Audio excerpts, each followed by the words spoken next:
25 பேரை உடனே ஷிஃப்ட் பண்ணிட்டோம். மீதி நோயாளிகள் நாங்க கரண்ட் வந்துரும் சொல்றதுனால நாங்க வெயிட் பண்றோம். அங்க இருக்கிறோம் சொன்னாங்க, இங்க இருக்காங்க. உறவினர்கள் சிலர் வந்து சில பேஷண்ட்ஸோட உடல்நிலை வந்து கொஞ்சம் இல்ல அப்படி எதுவுமே இல்ல எல்லாமே நல்ல பேஷண்ட் தான் இங்க இருந்தாங்க.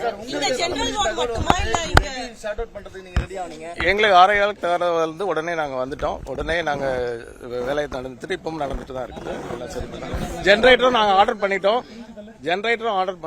அது வந்து என்ன காரணத்தினால அவங்க வெளியில இருந்து வர டிலேன்னு தெரியல வந்துட்டு இருக்குது. ஜெனரல் வார்டு தீவிர சிகிச்சை ஜெனரல் வார்டு இல்ல பெர்மனண்டா கொடுத்துட்டு இருக்காங்க.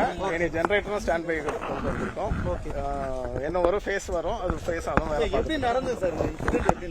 இல்ல அந்த ஜேசிபில அந்த சைடு இந்த பக்கத்துல இல்ல அந்த இதுல ஜேசிபி ஒட்டுமொத்த சிஸ்டத்துக்குமே அங்கிருந்து சப்ளை வருது. அங்க யாருமே இல்ல அப்படிங்கிறாங்க. ஒருவேளை இன்னும் பெரிய பாதிப்பு ஏற்படுறது அங்க யாரும்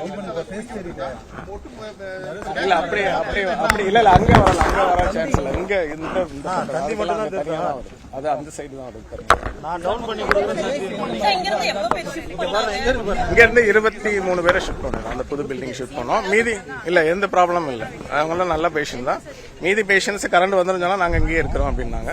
பாக்குறீங்க இங்க இருக்கு. ஆக்சிஜன்லாம் ஒன்றும் இல்லை. ஆக்சிஜன் பேஷண்ட்ஸ்லாம் ஒன்றும் இல்லை. ஆக்சிஜன் உள்ளவங்க நாங்கள் மாட்டோம். ஒன்றும் ப்ராப்ளம் இல்லை.